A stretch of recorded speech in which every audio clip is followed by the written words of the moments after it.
Hi guys, welcome back to our channel. రీసెంట్గా రాజమండ్రిలో జరిగిన కల్తీ పాల వల్ల చాలామంది అనారోగ్య పాలయ్యారు. చాలామంది చిన్నపిల్లలు హాస్పిటల్లో క్రిటికల్ కండిషన్స్లో ఉన్నారు. చాలామంది ప్రాణాలను కోల్పోయారు. మనం రోజు తీసుకునే పాలు ఏ రూపాల్లో తీసుకుంటాం? ఒకటి పిల్లలకి పాలిస్తాం, తోడు పెట్టి పెరుగు చేసుకుంటాం, టీ తాగుతాం, కాఫీ తాగుతాం. మనం రోజు తీసుకునే పాల వల్ల ఇంత పెద్ద ఇష్యూ జరగడానికి కారణం ఏంటి అండ్ ఈ కారణం వెలుగులోకి ఎలా వచ్చిందనేది షార్ట్గా చెప్తాను, ఒకసారి వినండి. రాజమండ్రిలో ఒక ఏరియాలో ఒక కుటుంబం ఎప్పట్లానే రోజు పాలు వేసుకున్నట్టు ఆ పాలు తీసుకుని వాళ్ళు డైలీ ఏదైతే తాగుతారో పాల రూపంలో కానీ, టీ రూపంలో కానీ, కాఫీ రూపంలో తాగిన కొన్ని గంటల తర్వాత నెమ్మదిగా ఒక పర్సన్కి, ఓల్డ్ ఏజ్ పర్సన్కి సీరియస్ అవ్వటం మొదలుపెట్టింది. సో ఆ పర్సన్ తీసుకునే హాస్పిటల్ అడ్మిట్ చేసిన కొంతసేపటికి వేరే ఒకరికి ఇబ్బంది అయింది, ఆ తర్వాత ఇంకొకరికి ఇబ్బంది అయింది, చివరిగా చిన్నపిల్లలకి ఇబ్బంది అయింది. ఏంటి ఇదంతా ఇలా ఇబ్బంది అవుతుందని చెప్పి తీసుకుని వెళ్తే కిడ్నీ ఫెయిల్యూర్ అని చెప్పి అన్నారు. ఇంత చిన్న వయసులో ఆరల్స్ ఎప్పుడు లేనిది సడన్గా కిడ్నీ ఫెయిల్యూర్ ఏంటి అని చెప్పని చెక్ చేసుకోవడం మొదలుపెట్టారు. ఇలా చెక్ చేసుకున్న ప్రాసెస్లో వాళ్ళ నైబర్స్, అంటే వాళ్ళ చుట్టుపక్కల ఉన్న వాళ్ళు, ఇంటి పక్కల ఉన్న వాళ్ళు కూడా అదే హాస్పిటల్లో కనిపించడం మొదలుపెట్టారు. ఏమైందంటే మా నాన్నగారికి ఇలాగైంది, లేదా మా పిల్లలకి ఇలా అయిందని చెప్పడం స్టార్ట్ చేశారు. సో ఇదంతా దేనివల్ల వచ్చింది అనేది, కిడ్నీ ఇష్యూ బేసిక్గా దేనికి వస్తుంది అనే దాని గురించి ఎంక్వైరీ చేయడం మొదలు పెడితే వాళ్ళు డైలీ తీసుకునే పాల వల్ల ఇదంతా జరుగుతుంది అన్న విషయం వాళ్ళు తెలుసుకున్నారు. సో ఇమ్మీడియట్గా వాళ్ళు పోలీస్ వారితోనూ, ప్రెస్ వారితోనూ విషయం షేర్ చేసుకోవడం స్టార్ట్ చేశారు. అండ్ అలానే ఈ విషయం అందరికీ తెలిసింది. ఒక ఫుడ్ వల్ల, ఒక పదార్థం వల్ల మనకు ఆ పదార్థం పడకపోతే అది మన హెల్త్ ఇష్యూ వచ్చి వామిటింగ్స్ అయ్యి, లేదంటే ఇంకోటి అయ్యి స్టమక్ పెయిన్ వచ్చి, లేదా ఫుడ్ పాయిజన్ అయ్యి అవుతుంది. కానీ వాటి వల్ల ప్రాణాలు సైతం పోతున్నాయి అంటే ఆలోచించండి, మనం తీసుకునే ఫుడ్లో ఏ రేంజ్లో కెమికల్స్ కలుపుతున్నారు అని. ఇప్పుడంటే ఈ పాల వల్ల ఇంత పెద్ద ఇష్యూ జరిగిందని చెప్పని అందరూ వాయిస్ రైజ్ చేస్తున్నారు. కానీ మీరు క్వశ్చన్ చేసుకోవాల్సింది ఏంటంటే, డైలీ మీరు తీసుకునే పదార్థాల్లో, ఇంట్లో వంట వండే మార్నింగ్ టిఫిన్ దగ్గర నుంచి నైట్ చేసే డిన్నర్ వరకు కూడా ఎన్ని రకాల పదార్థాలు వాడుతున్నా, వాటిలో ఎన్ని ఆర్గానిక్గా వాడుతున్నాం అండ్ వాటిల్లో కెమికల్స్ ఉన్నాయి అనేది ఎప్పుడైనా క్వశ్చన్ చేసుకున్నారా? మార్నింగ్ లావగానే టిఫిన్ చేస్తాం, టిఫిన్ బయట నుంచి తెప్పించుకుంటాం, లేదంటే ఆర్డర్ పెడతాం. కానీ ఆ టిఫిన్ ఎక్కడ తయారవుతుంది, ఎలాంటి పదార్థాలతో తయారవుతుంది, అది ఏ కైండ్ ఆఫ్ ఆయిల్తో తయారవుతుంది అనేది ఎవడో పట్టించుకోడు. నోటికి రుచిగా ఉందా లేదా, తినేసామా లేదా అనేది మాత్రమే చూసుకుంటాం. తినే చాక్లెట్లో పురుగులు వస్తాయి, అయినా పట్టించుకోము. మనం డైలీ తాగే పాలల్లో యూరియా కలుస్తుంది, ఫార్మలిన్ కలుస్తుంది, అన్ని రకాలవి కలుస్తూ ఉంటాయి. బట్ స్టిల్ మనం ఏం పట్టించుకోకుండా వేడి చేసుకుని కాఫీ టీ పెట్టుకుని తాగేస్తూ ఉంటాం. లంచ్కి చికెన్ బిర్యానీ తెచ్చుకుంటాం, బట్ ఆ చికెన్ ఎక్కడి నుంచి వచ్చింది, దాన్ని ఎలాంటి మెడిసిన్స్ ఆర్ ఎలాంటి కెమికల్స్ ఇవ్వటం వల్ల ఆ చికెన్ అంతలా తయారైందని దాని గురించి అస్సలు పట్టించుకోం. ఈవినింగ్ బయటికి వెళ్ళి స్నాక్స్ తింటాం, ఆ బజ్జీలు కానీ అవి కానీ ఎలాంటి ఆయిల్లో వేపాడు, అది ఇంజిన్ ఆయిల్లో వేపి తెచ్చేసినా సరే అది మనకి ఆ కలరు, ఆ రుచి బాగుంటే చాలు అనుకుని లొట్టలు వేసుకుంటూ తినేస్తాం. నైట్ అవగానే డిన్నర్ ఏ మటన్ బిర్యానీ తెచ్చుకుంటాం. చూడడానికి అది మటన్ ముక్కలు ఉంటుంది, కానీ నిజానికి అది ఏ కుక్క మాంసం అయి ఉంటుంది. బట్ స్టిల్ అదే టేస్ట్ ఉంటుంది కాబట్టి టక్మని తినేస్తాం అండ్ నైట్గా పాలు తాగి పడుకుంటాం. అదే యూరియా కలిపిన పాలు అండ్ అదే ఫార్ములిన్ కలిపిన పాలు. పోనీ శాకాహారంలోకి షిఫ్ట్ అవుదామంటే ఆకుకూరలు కూడా ఈ మధ్య వాడిపోయిన ఆకుకూరలు అదేదో కెమికల్లో ముంచి బయటకు తెస్తే అది మళ్ళీ ఫ్రెష్గా మారిపోతుంది. అదేం మ్యాజిక్ అర్థం కాదు.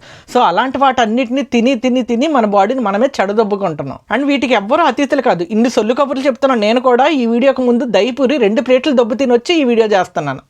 అంతలా ఎడిక్ట్ అయిపోయామన్నమాట మనం బయట ఫుడ్కి. సరే, ఇవన్నీ పక్కన పెడితే వీటన్నిటికన్నా నన్ను ఎక్కువ ట్రిగ్గర్ చేసేది, ఎక్కువ బాధ పెట్టేది ఏంటో తెలుసా? కెమికల్స్ ముఖ్యంగా పిల్లలు తినే ప్రోడక్ట్స్లో కలుపుతారు. అవి మనుషుల్లో ఏ రేంజ్ ఎఫెక్ట్ అని ఇస్తాయి అనేది మీరు అసలు కళ్ళలో కూడా ఊహించరు. ఒక కోడి ఎదగటానికి 10 to 15 days పడితే దాన్ని 6 daysలోనే ఎదగటానికి ఒక ఇంజెక్షన్ ఇస్తారు. అది అబ్నార్మల్గా పెరుగుతుంది.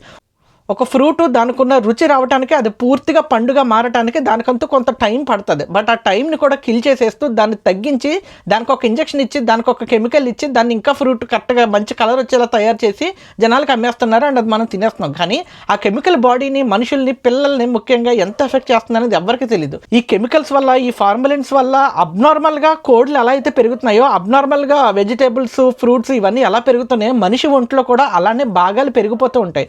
ముఖ్యంగా చిన్నపిల్లలు, ఆడపిల్లలు అవ్వాల్సిన ఏజ్ కన్నా చాలా తక్కువ ఏజ్లోనే పెద్ద మనుషులు అయిపోతూ ఉంటారు. మెచ్యూర్ అవ్వటం అంటే ఏంటో తెలియని వయసులో వాళ్ళకి అది వచ్చేస్తుంది అనమాట. వాళ్ళు సడన్గా వయసుకు వచ్చేస్తారు, ఏమవుతుందో అర్థం కాదు అసలు. ఆ పీరియడ్స్, ఆ పెయిన్, ఆ బ్లడ్ లాస్, ఇదంతా నరకం. అసలు పెద్ద వాళ్ళే ఈ రోజుల్లో నరకం చూస్తున్నాం. అలాంటిది చిన్నపిల్లలు, అందులోనూ అంత తక్కువ వయసులో వాళ్ళకంత బ్లడ్ లాస్ అయిపోయి, ఆ గర్భసంచి దగ్గర నొప్పి ఏర్పడిపోయి అంతంత దారుణాలు జరిగిపోతూ ఉంటాయన్నమాట. వాళ్ళకి తెలియదు కదా. వాళ్ళకి తెలియని వయసులో వాళ్ళకి ఆ పెద్దరికం ఎందుకు వచ్చిందో అర్థం కాదు.